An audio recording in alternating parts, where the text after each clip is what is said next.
Bueno, vamos a comenzar a compartir la pantalla.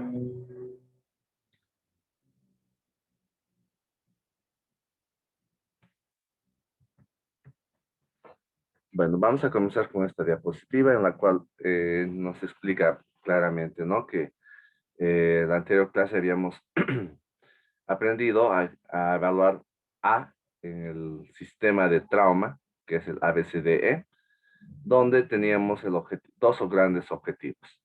El primer objetivo es mantener la vía aérea permeable y el segundo objetivo es mantener fija o protegida la columna cervical. Entonces, fíjense, habíamos terminado con diferentes métodos, hemos explicado todos estos métodos y vamos a irnos ya al siguiente capítulo, donde es B. B, la segunda letra de este sistema, que es B, que deriva de la palabra breathing, que se refiere a controlar y evaluar la respiración y la ventilación, ¿no? ¿Qué hacemos en B? ¿Qué hacemos B?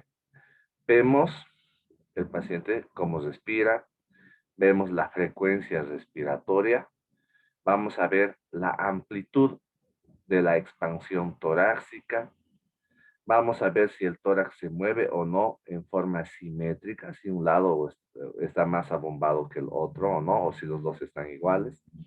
Y finalmente vamos a palpar el tórax buscando alguna característica como los crépitos, ¿no? Entonces se hace inspección, se hace palpación, se hace auscultación, ¿no?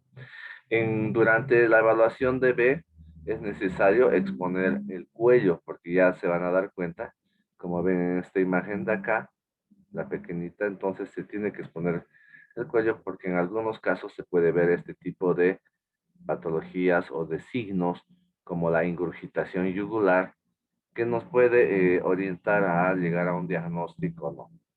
Lo mismo, ¿para qué nos sirve exponer el cuello? Para ver la posición de la tráquea, si está o no está desplazada hacia un lado o si está central como tiene que ser en forma normal, ¿no? Y en la auscultación hay que escuchar los pulmones y ver cómo está el flujo de aire a ese nivel. Si entra o no entra aire, si el flujo tiene el sonido normal, peculiar, como es el murmullo vesicular, el famoso murmullo vesicular conservado que siempre lo hemos descrito.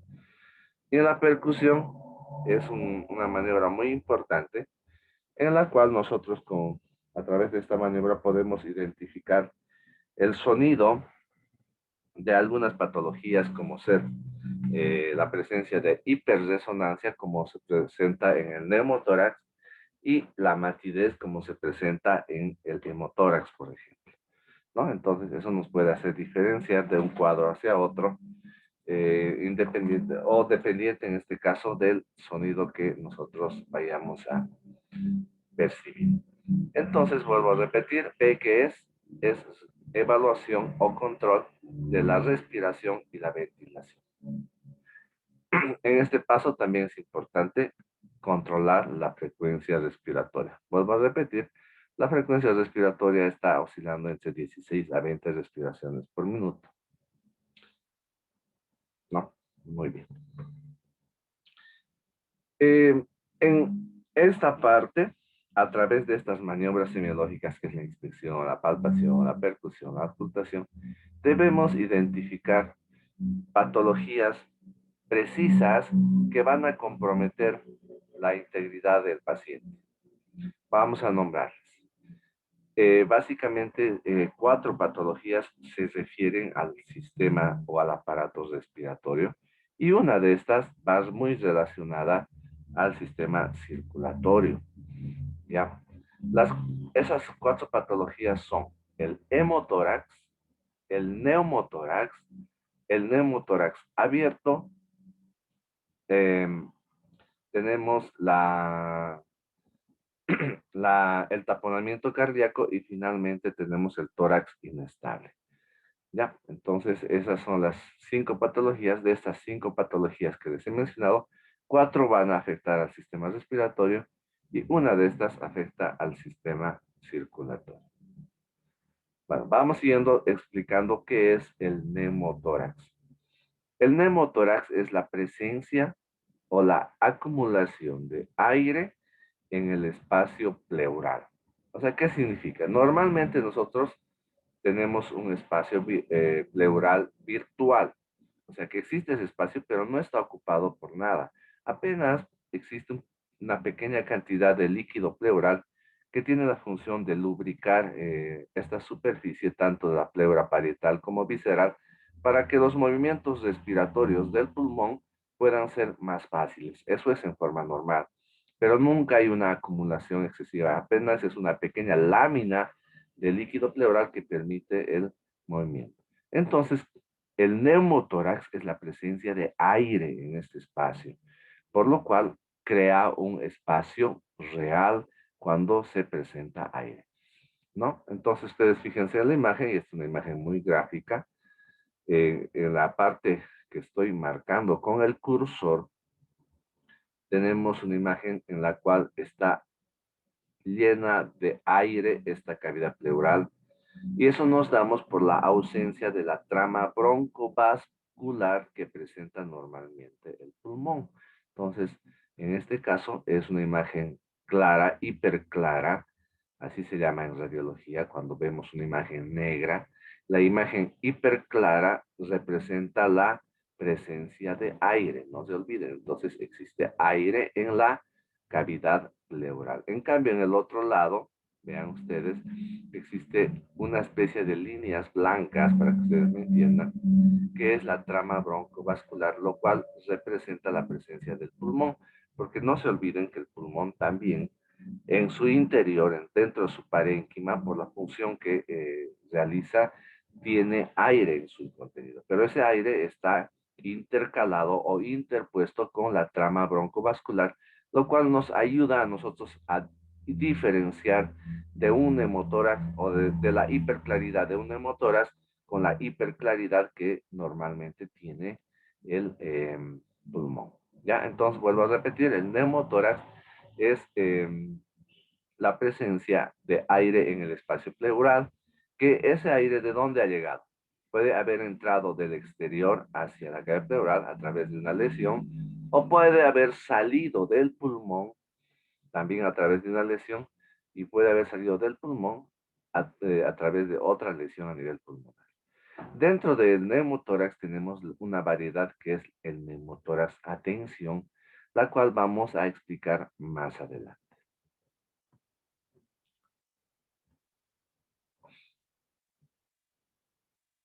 Bueno, con esta imagen vamos a... Decía, dentro del neumotórax existe una variedad que es el neumotórax a tensión. Y su nombre lo dice. O sea, es presencia de aire, pero ese aire está a tensión. Está en excesiva cantidad que está eh, comprimiendo a diferentes estructuras. Como por ejemplo, pueden ver esta imagen, está comprimiendo a todo el mediastino. Existe tanta acumulación de aire que está empujando al corazón, a todo el mediastino. Fíjense, aquí estoy marcando, existe una imagen un poquito más clara que está en el medio del mediastino, que es una imagen eh,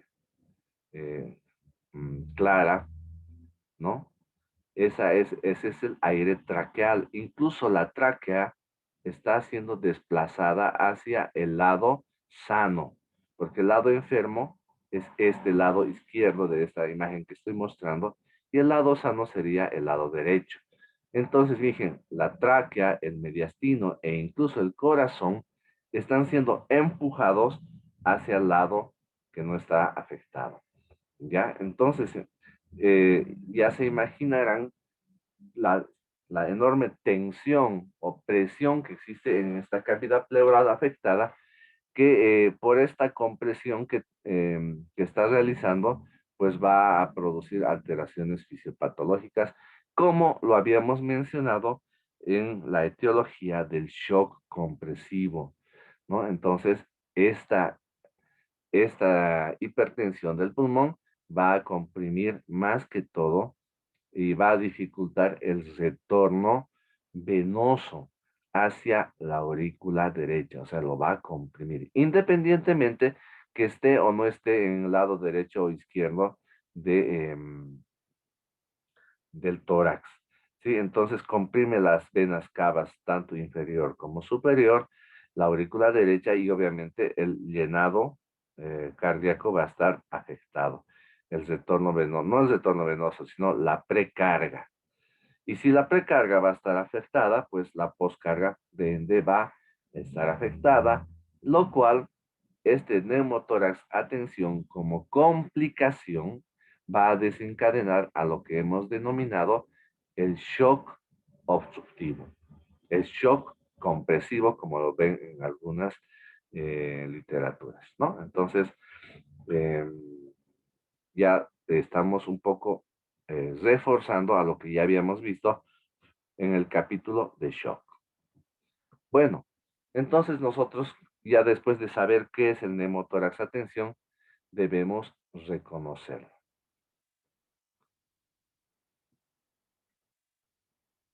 Vamos a ver esta imagen. ¿Cómo lo reconocemos al neumotórax? Atención. Y voy a utilizar esta imagen en la cual existe en el cuello esta ingurgitación yugular. Fíjense, estoy mostrando acá una vena yugular externa muy visible, ¿sí? La cual se nota muy claramente cuando existe este shock compresivo o este neumotórax, atención. Esta dilatación de la vena yugular tiene que estar bilateral, o sea, significa que tanto el lado derecho y el izquierdo deben estar visibles. ¿Qué más vemos? ¿Qué más vemos? Vemos en el cuello la desviación de la tráquea. O sea, la tráquea puede estar desviada hacia el lado sano o al lado no afectado. ¿Ya? ¿Qué más vemos en la inspección, en la palpación, en la auscultación? En la, en la inspección, ya hemos visto la ingurgitación yugular, la desviación de la tráquea. Vamos a ver que la expansión pulmonar, perdón, la expansión torácica va a estar afectada o va a estar nula en el lado afectado. O sea, no se va a mover el tórax para que ustedes me entienden en ese lado que está afectado. Lo mismo, el lado que está lleno de aire, vamos a notar una asimetría torácica con un abombamiento del lado afectado. O sea, el lado que está con aire, con hemotórax, va a estar más hinchado para que ustedes me entiendan. O sea, más distendido va a estar ese lado del tórax.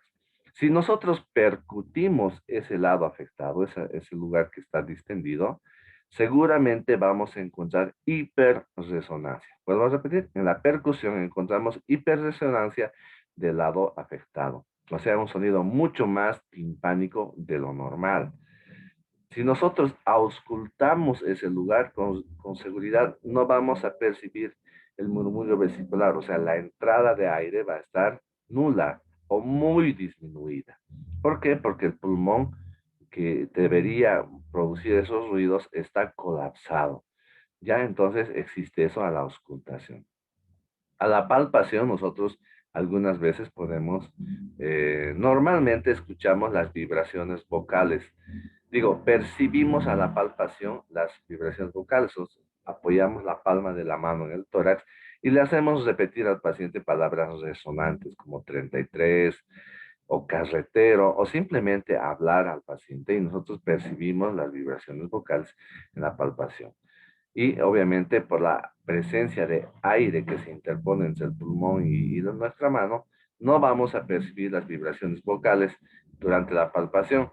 Y lo mismo sucedería durante la auscultación, tampoco vamos a percibir las vibraciones vocales, pero esta vez a través de la auscultación, ¿no? Igual le hacemos hacer las mismas maniobras al paciente, como decir 33, pero ahora no vamos a percibir con nuestra mano, sino con nuestro oído.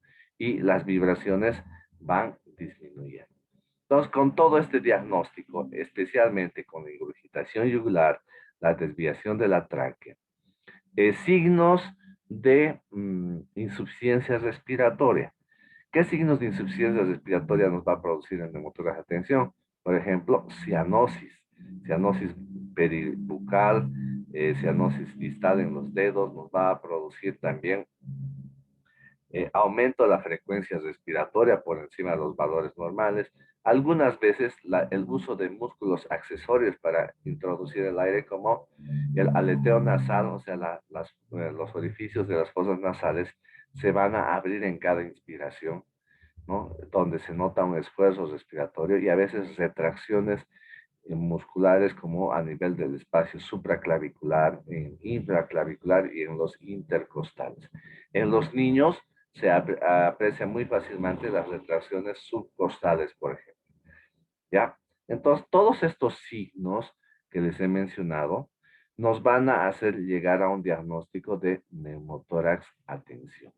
Nosotros, y esto escuchen muy bien, cuando lleguemos al diagnóstico de un neumotórax atención, lo que debemos hacer es el tratamiento.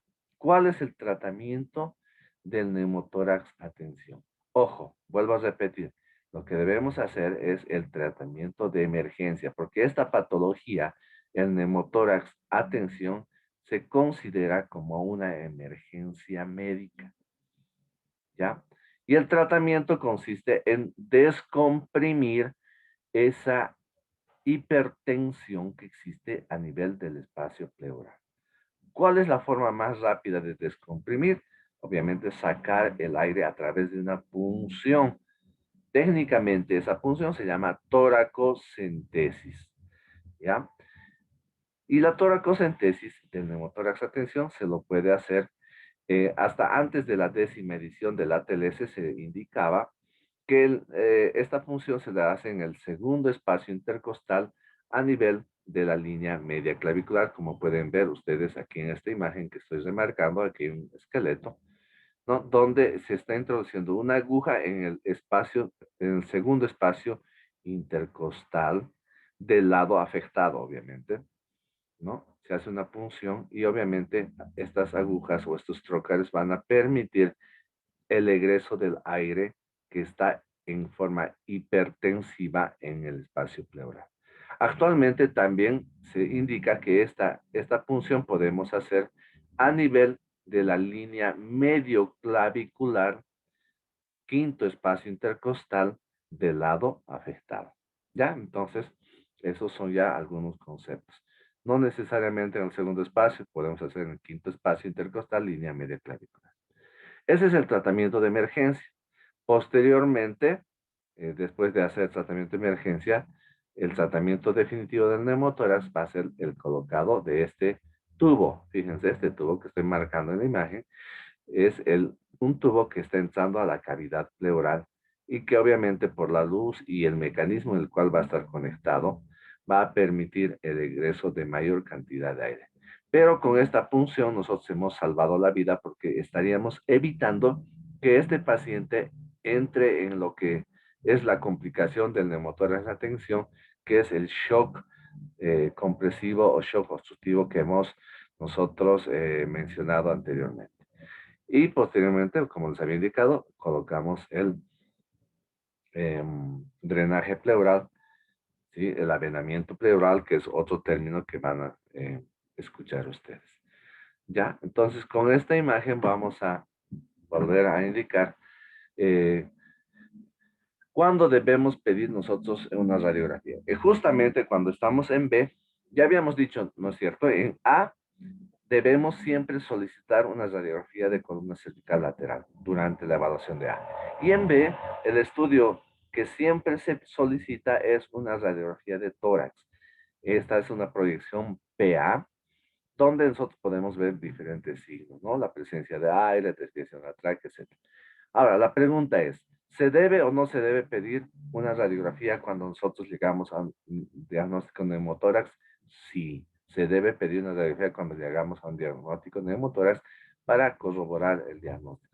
Pero cuando llegamos al diagnóstico de neumotórax, atención, ¿no? Toda la clínica que yo les había indicado, específicamente cuando hay ingurgitación yugular, signos de insuficiencia respiratoria, desviación de la tráquea, eh, abombamiento, etcétera, todo lo que nos puede decir que es un neumotórax de tensión, en ese caso no solicitamos una radiografía y hacemos el tratamiento sin necesidad de radiografía.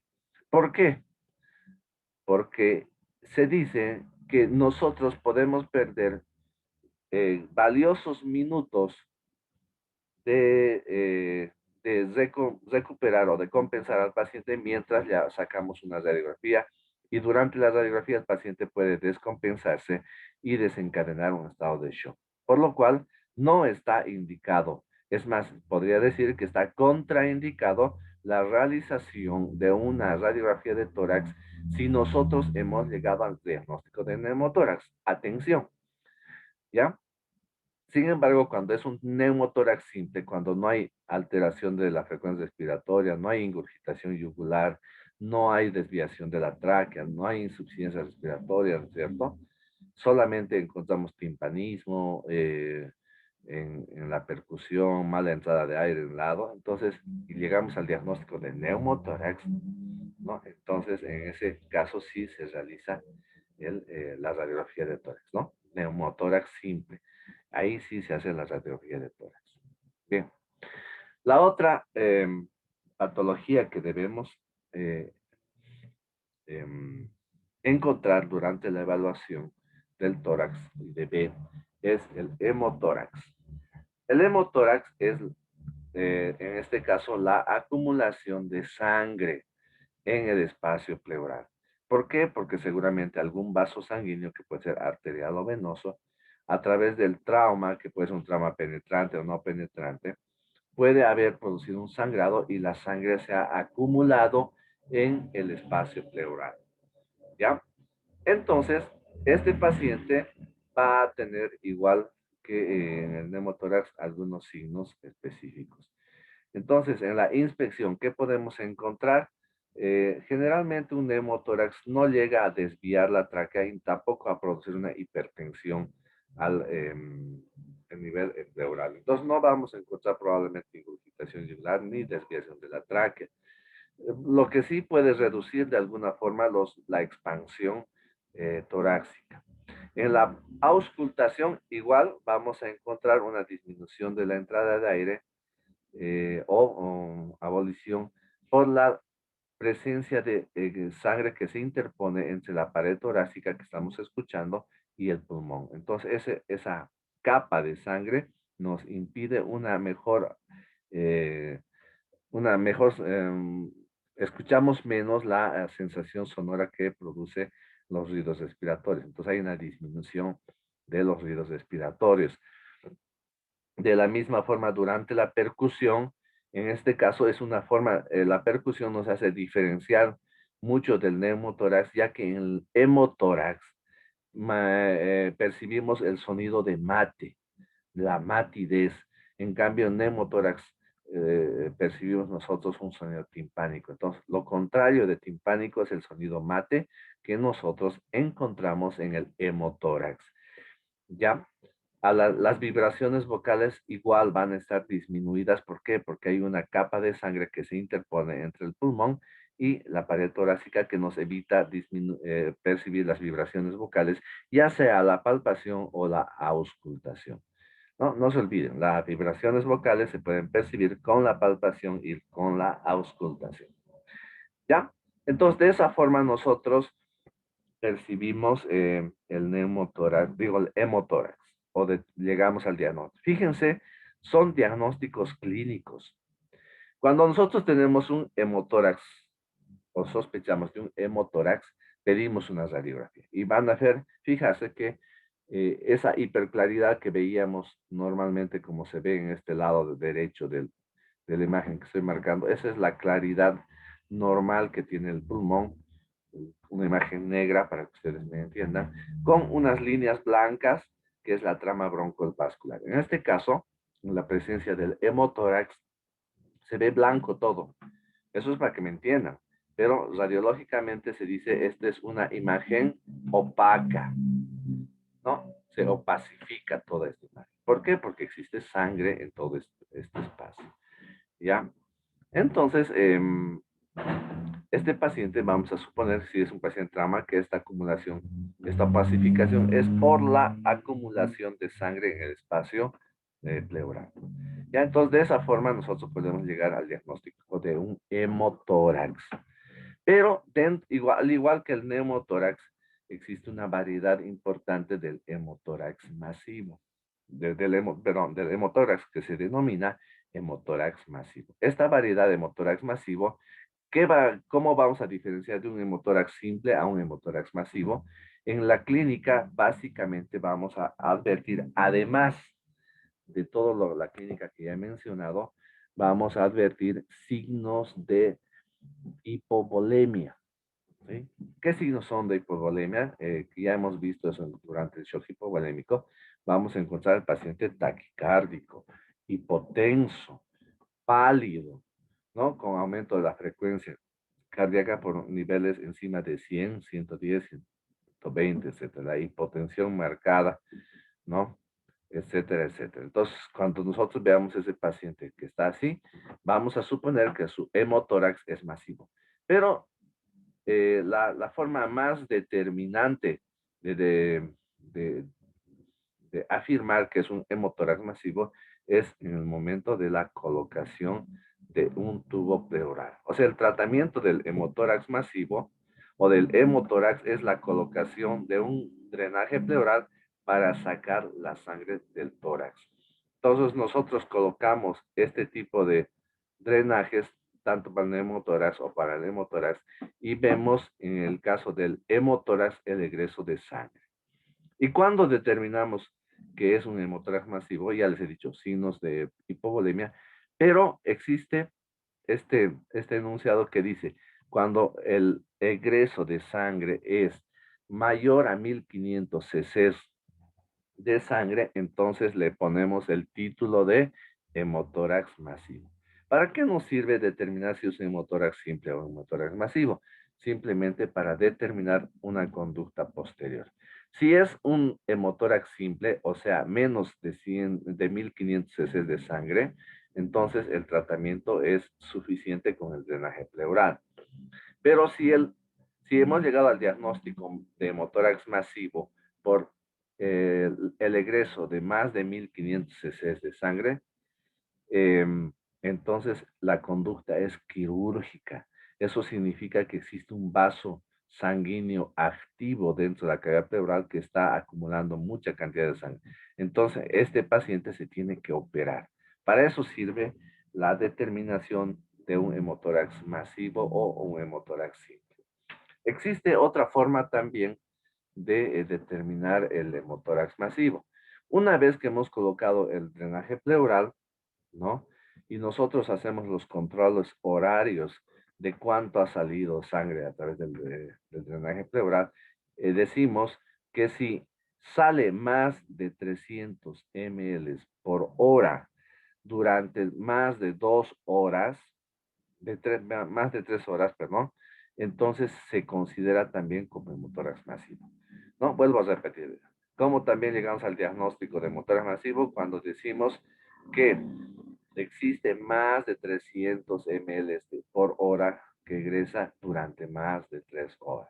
Entonces, de esa forma llegamos también al diagnóstico de hemotórax masivo y la conducta que sería, pues, cirugía con este paciente. Bueno, ¿cuál es la otra patología de B que debemos investigar? Es el tórax inestable. ¿Qué es el tórax inestable? Como su nombre dice, es una estabilidad de la caja torácica debido a que existen muchas fracturas costales. Y el teorema, para que ustedes me entiendan, indica que se considera tórax inestable cuando existe más de 3 costillas consecutivas fracturadas y que esas fracturas deben estar por lo menos en 2 segmentos de cada costilla. Entonces vuelvo a repetir, ya explicando con la imagen, que el neumotórax inestable o el tórax inestable es cuando existe más de 3 costillas fracturadas en forma consecutiva. Aquí, por ejemplo, en esta imagen tenemos 1, 2, 3, 4, 5, 6 costillas fracturadas. Cada una de estas es consecutiva, ¿no? Entonces están seguidas estas fracturas. Y hemos dicho que cada costilla debe estar fracturada en 2 segmentos. Fíjense, esta costilla que estoy marcando, por ejemplo, está fracturada acá y la misma costilla está fracturada por atrás, ¿no? Entonces, ese es el requisito que tal vez tendría que tener este tipo de fracturas para considerarse como un tórax inestable. ¿Cómo diagnosticamos clínicamente ese tórax inestable? Vamos a verlo en prácticas. Ahora simplemente es un enunciado teórico. Se diagnostica esta patología porque el paciente presenta uno de los síntomas muy importantes de esta patología es dolor. Obviamente por la presencia de fracturas el paciente tiene mucho dolor durante la inspiración y respiración.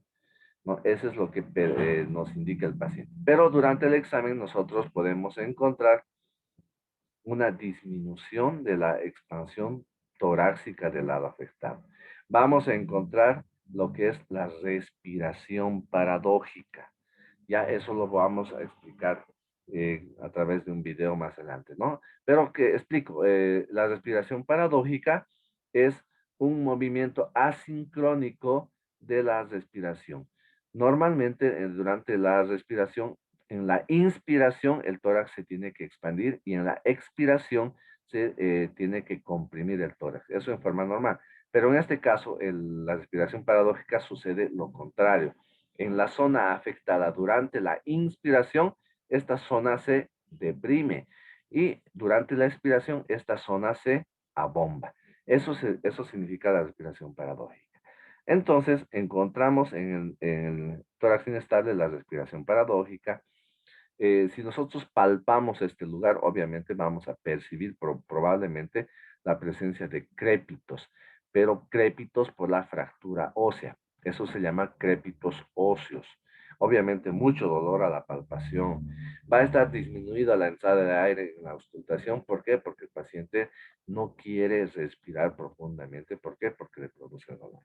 Entonces, en ese caso, nosotros ¿qué hacemos? Solicitamos una radiografía y la radiografía nos va a mostrar este tipo de imágenes que nos van a corroborar el diagnóstico clínico y obviamente en este caso de pacientes son sospechosos de que este trauma que ha producido el tórax inestable ha sido tan intenso que ha producido las fracturas, pero nosotros debemos sospechar que no solamente ha afectado las costillas, sino debemos estar seguros prácticamente que esta trauma, esta intensidad de trauma ha llegado a lesionar el parénquima pulmonar y que en este momento pues no tiene mayor alteración, pero dentro de unas horas más este pulmón se va a edematizar, se va a llenar de líquido y nos va a producir lo que se denomina una contusión pulmonar y obviamente el cuidado de esta contusión pulmonar a veces es un poco más estricto, incluso en la unidad de terapia intensiva,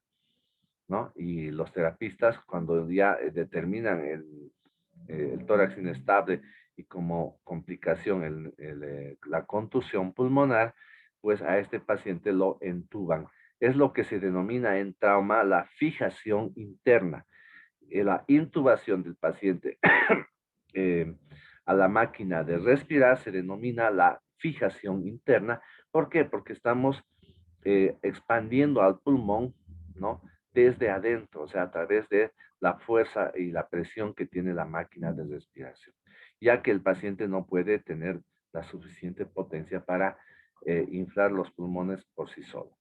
Ya, entonces vuelvo a repetir, esa es la fijación interna. No estén pensando que es la colocación de apósitos o de clavos o de placas de fijación de los huesos. No, no es esa la fijación interna.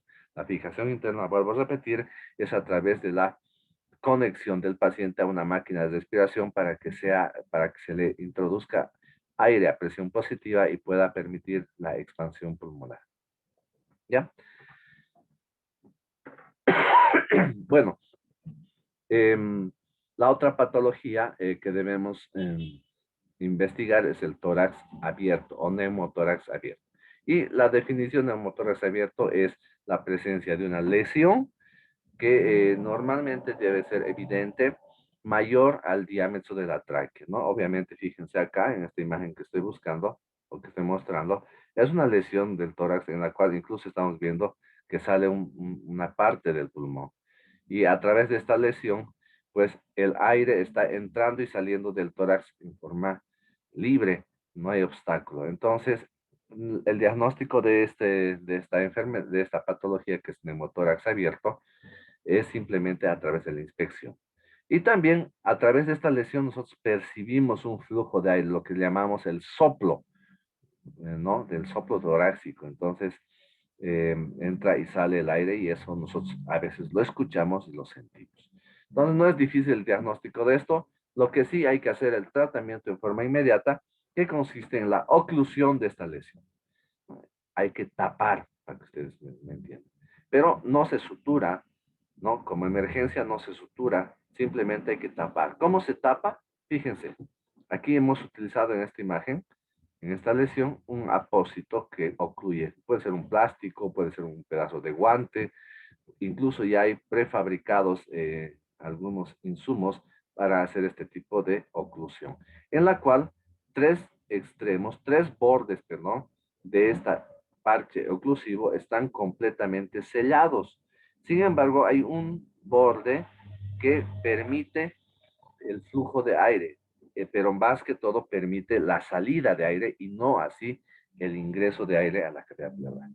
Posteriormente a esto, el tratamiento definitivo va a ser seguramente el colocado del tubo pleural, pero como emergencia es la oclusión de esta lesión a través de un parche que debe tener estas características. Tres bordes sellados y herméticamente y un borde que no está sellado herméticamente.